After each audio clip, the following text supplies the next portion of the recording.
All right, let's thank you. And folks over in Tampa and in the Tampa Bay area dealing with a lot of what we're dealing with here. I just saw a tweet from Tampa Mayor Bob Buckhorn saying that right now what they're seeing is a lot of down power lines, especially in the north part of Tampa. But already TECO, which is the utility company that services that area, is out there making some repairs. So I'm that's sure good news people, there. if they're looking out their windows, are happy as they see those vehicles passing by. Don Champion there live in Tampa right now. Don, what are you seeing in terms of the damage there? Yeah, good morning, Lauren and Eugene. Just when we thought we were seeing a break from some of the rain and wind, we just got another powerful band of rain and more winds here. There is a real concern, as you've probably seen on social media from the mayor here. There is a real concern about conditions out here. Of course, the worst of Irma did hit this region in the overnight hours. So certainly some people who might wake up and be experiencing a brief break from the storm, there's a concern some of those folks might try to venture out, and the mayor here has already been pleading with folks, just telling them to stay home.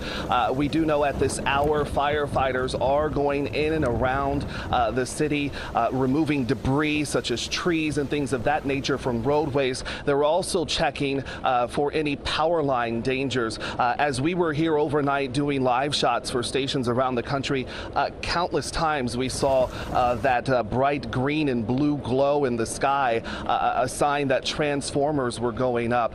So there are a lot of power outages here, and just monitoring some of the local news coverage here, we've seen also like street lights that are hanging down. So certainly some very dangerous conditions here on the roads in Tampa, even as the weather sort of lightens up. This is obviously nothing compared to what we saw here overnight, Eugene and Lauren.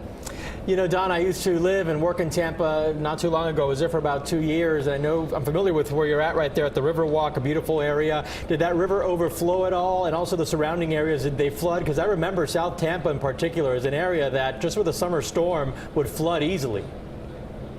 Yeah, that's right. And even the Davis Island, where the mayor lives, he was evacuated because of those concerns with the storm surge that Irma would bring in here. I can tell you that as Irma sort of tracked a little more to the east of Tampa, the storm surge forecast was lowered a little bit.